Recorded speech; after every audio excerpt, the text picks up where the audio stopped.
you'll notice that when you just begin meditating, it's all about just again and again turning away from the mind, looking away from the mind. Again and again, thoughts keep coming up, and all you're doing is the simple adjustment of attention. You're turning it away from your thoughts towards your anchor, whether that is your breath or your body sense, whatever it may be. But you're again and again just turning away from the mind and bringing your attention to the anchor. Because in this little adjustment of attention, you come to the acknowledgement that you come to a place that I am looking, I am aware, yet thinking is not. You come to the acknowledgement that I can be aware without thinking. That awareness and thinking are not the same thing. They're not connected. That to know is not the same as to think. This is a very big discovery when we just begin. It's very liberating because this distance between knowing, being, and thinking starts to increase. Now our capacity to observe thought and just turn away and just drop these many perspectives and ideas and concepts that are just sporadically and spontaneously arising, it increases this capacity. We're able to just turn away. And so in the beginning of our sort of meditation journey, that is the only thing, just again and again and again, turning away from the mind and accessing these gaps of no thought, as you've probably heard, right? But the goal is not to shoo away thinking like that. That's not really the goal. It is only prescribed in the beginning because you have to come to a place of acknowledging that I can be aware without thinking. And so the more you start to dwell in this gap of no thought, you start to acknowledge this. And soon, you're perhaps looking at nothingness or nothing.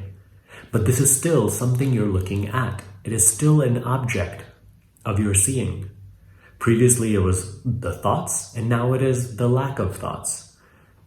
It is nothing or blackness or blankness. And in the beginning, this is a little peaceful, but itself becomes quite limiting. And you're like, okay, is this it? But if you dwell here, what starts to dawn upon you is that the looking starts to become conscious of the looking itself.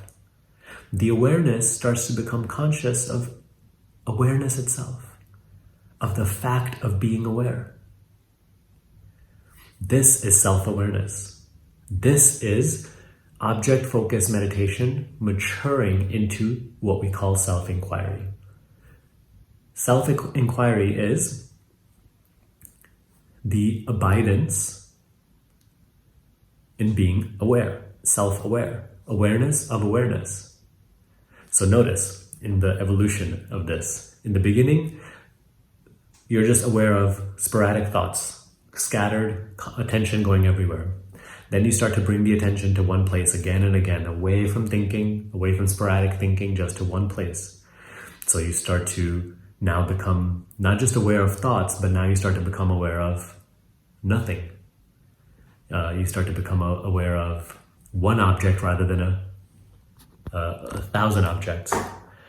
And then as you just dwell there, you start to become aware of awareness itself, which itself is not an object.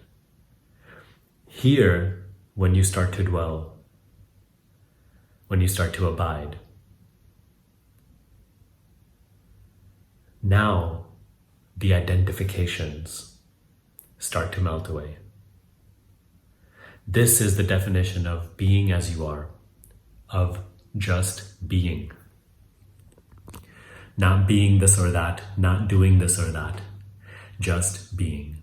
And you start to wake up to the fact that this awareness is the background of not only the silent little meditation time, but all of your activities, even the thinking. So you see here, you start to see that there is no conflict in the thinking itself.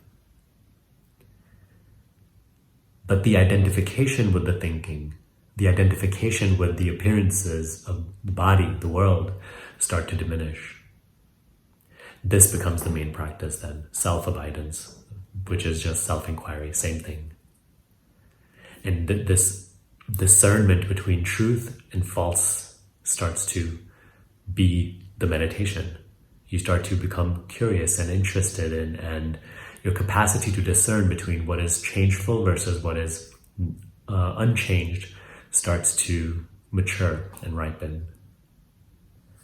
So see where you are on this quote unquote scale of meditation and just apply the necessary steps that were just asked of you, that were just demonstrated. If you're already flowered into self-inquiry, practice self-inquiry, abidance, awareness of awareness. If you're still in the object-focused meditation stage, don't try to skip, just practice what you're currently comfortable with, what currently makes sense to you, what is simple. But you have to allow yourself to mature through the practice of that. You can't just listen to these videos and expect that, oh, it's just going to happen. So I just wanted to come on here today and make that very clear distinction and show you how it sort of matures through that. I hope it was helpful. If you need help deepening your meditation practice, deepening your self-inquiry, learn more about my School of Awakening. It's in the description box below. It will totally transform your practice and understanding. And I'm excited to share it with you. You can learn more about it, and if it resonates with you, you can apply for the program. I'll see you next time.